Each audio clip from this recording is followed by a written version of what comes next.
السلام عليكم ورحمة الله وبركاته. بناي خی گەورە و میهرەبان لە کۆرسی ئەم جارەمان باسی لاراڤێڵەکەین. لاراڤێڵ فرێموێرکێکە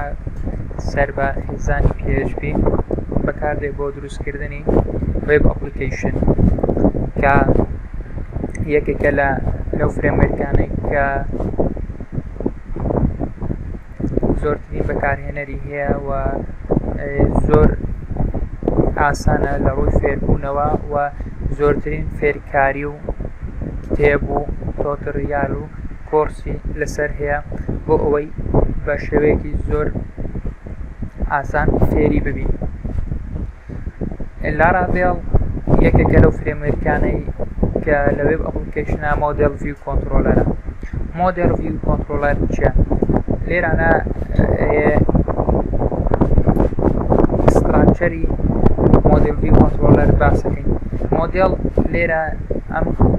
کۆنێکشنەیە کە ئەپەکەمان لەگەڵ داتابیزە و هەموو ئەم کۆنێکشنانەی کە ئامادەکراوە کە پەیوەستە بە داتابیز. بەشی دووەم کە ئێمە باسیەکەین ڤیوە. ڤیو لە مۆدێل ڤیو کۆنتڕۆلەر ئەتوانین بڵێین ڕووکاڵی وێبسایتەکەمانە کە پێک دێ لە HTML و CSS و بوتستراب و تەواوی ئەو سکرێپت و لانگویجانە بەکاردێت بۆ دیزاینکردنی وێبسایت. کۆنتڕۆلەر ئەو فەکشنانەی تێدایە کە بۆ منە فەکشنی ئینسێرتە، کریەیتە، دیلێتە، ئەپدەیتە، هەموو ئەو فەکشنانەی کە لە داتابیزا هەیە ئێمە لێرە ئەینووسین و لە ڤیو ئێمە کاتێک بۆ منە سێرچێکەکەین یان شتێک دیلێت دەکەین یان شتێک کریەیت دەکەین یان ئەپدەیت دەکەین لێرانە لەڕێی ڕاوتینگەوە ئێمە ئەدوانین بگەینە کۆنتڕۆلەر. ڤیو لە چ پێک دێ؟ بۆ منە ئەم ڕووکاڵە لە HTML پێک دێ، لە CSS و CSS3 پێک دێ، لە جاڤاسکریپت و ئەجاکس و جێکوێری پێک دێ، یاخود لە هەموو ئەمانە لە فرێموێرکێکا کۆ ئەبێتەوە پێی ئەگوترێت بوتستراب کە لاراڤێڵ سەپۆرتی ئەم فرێموێرکیانە. ڤیو کۆنتڕۆلەر ئێمە باسی مۆدێل ڤیو کۆنتڕۆلەرەکەین، بەڵام لێرە باسی پەیوەندی نێوان ڤیو کۆنتڕۆلەر بکەین. ڤیو کۆنتڕۆلەر پەیوەندیەکیان هەیە. ئێمە کاتێک لێرانە سێرچێک ئەەکەین یاخود ئەمە پێ بۆترێت سەڵێکت یان ئینسێرت داتا ئەەکەین یان دیلەیت داتا ئەەکەین یان ئەپدەیت داتا ئەەکەین. هەموو ئەو تایبەتمەندیانەی کە تایبەت بە داتابیزەوە ئێمە ئەتوانین لەگەڵ تەیبڵات تەحوڵ بکەین. لێرانە لەڕێی ڕاوتینگەوە ئێمە ئەچینە بەشی لێرانە کۆنتڕۆلەرمان هەیە. کۆنتڕۆلەر پێک دێ لە هەموو ئەو فەکشنانەی کە تایبەت بە ئەپدەیت و دیلێت و ئینسێرت و سەڵێکرد لێرانە ئامادەکراوە بۆ ئێمە لەو تەیبڵە. ئێمە لێرانە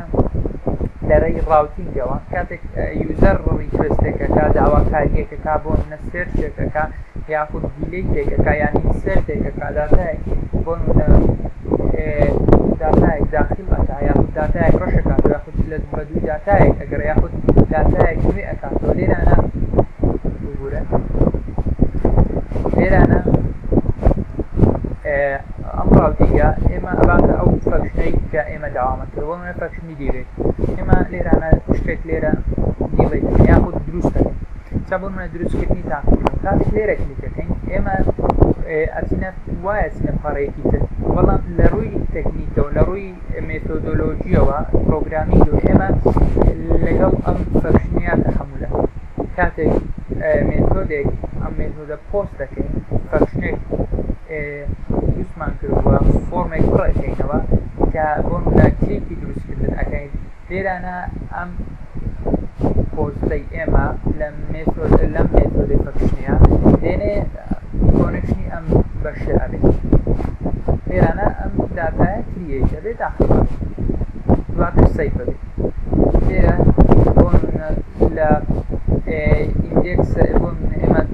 دوو تێکست بۆکسمان هەیە، تێکست بۆکسێک بە ناوی ئیمێڵێک ناوی پاسوۆردە و داتای ئەو دوانە وەرەگرێت دواتر سەیڤەکە دواتر بۆ منە ڕیتێکی یوزەرەکە کە داتاکەت بۆ گرنج پیشانەدا. کەواتە ئەمە بەشی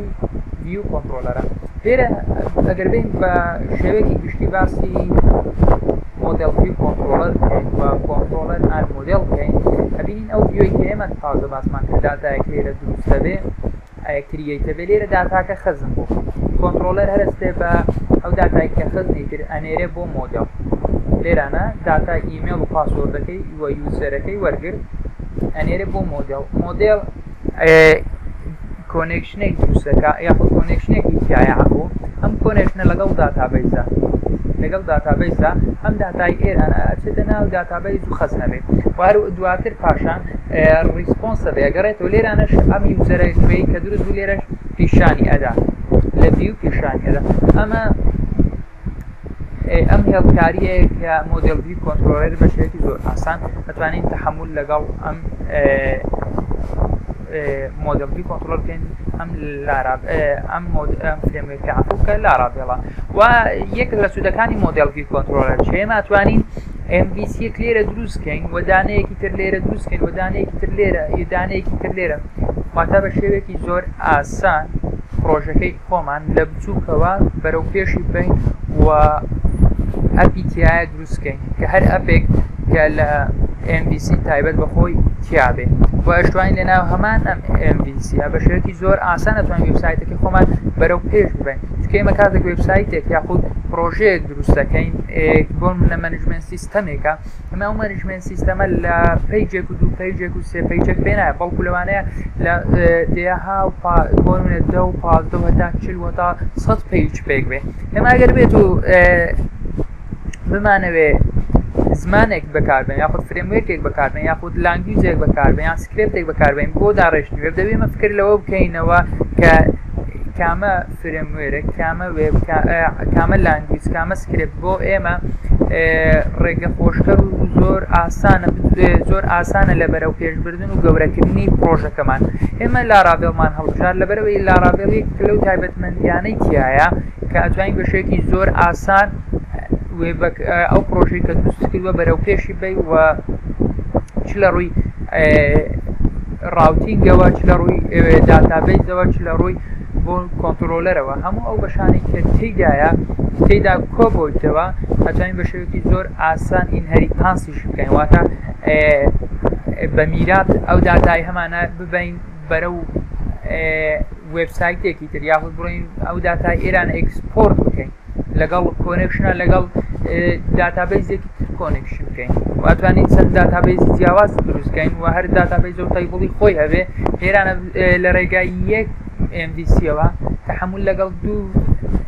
داتابیزی جیاواز بکەین ئەو بە شێوەیەکی زۆر ئاسان ئەمە ئەتوانین کار لەسەر ئەمە بکەین و لە دەرسەکانی داهاتوو ئینشاءالله بە شێوەی عەمەلی باسی ئەم پرۆسەیە ئەکەین و باسی ڤیو ئەکەین و باسی کۆنترۆڵ ئەکەین و باسی مۆدێڵ ئەکەین باسی ڕاوتینگ ئەکەین بە شێوەیەکی ئاسان و لە سفرەوە یاخود بڵێن لە سەرەتاوە لە بنچینەوە دەست پێەکەین بەڵام چەند تێبینیەک هەیە حەز دەکەم بزانن پێش ئەوەی سەیری ئەم کۆرسە کە پێویستە زانیاریەکی سەرەتایی هەبێت لە داتابیزە و زانیاریەکی سەرەتایی هەبێت لە PHP و زانیاریەکی سەرەتایی هەبێت لە Object Oriented Programming و چونکە ئێمە کار لەسەر Object Oriented Programming زۆرەکەین ئێمە ئەوەی کە لێرە ئیشی لەسەر ئەکەین لە مۆدل view کۆنترۆلەرەکان بەعام زۆر گرنگی بە Object Oriented Programming دەکەن و دەبێت زانیاری هەبێت لەسەر ستراکچەرەکان بەتابەت لێرانە ئێمە استفادە لە لیست دەکەین و زۆرجار استفادە لە دیکشنەری ئەکەین و ستراکچەری تر کەم بەکاردێت و دەبێت زانیاریەکی باش هەبێت لە دیزاینیشە چونکە ئێمە لێرانە بەگشتی باسی دیزاین ناکەین ئێمە ئەوەی ئێمە کە لەسەی ڕاواستین زیاتر لاراگەڵەکەیە و ئینشاءالله هەنگاو بە هەنگاو لە سفرەوە لەگەڵتانەوین تا ئەگەنە و ئاستەی بتوانن کە پرۆژە دروستکەن و پاش ئەوەی ئەم کۆرسەمان تەواو کرد ئینشاءالله ئەوەی خوێندومانە ئەکەینە تەطبیقی لەسەر پرۆژەیەکە هەنگاو بە هەنگاو وەکو هەم دووبارە بوونەوەیەک و هەم ئەتوانین ئەوەی کردومانە بە عەمەلی پیشاندامدە. تا وانەی دووەم بەخواتان ئەسپێرم، خواتان لەگەڵ.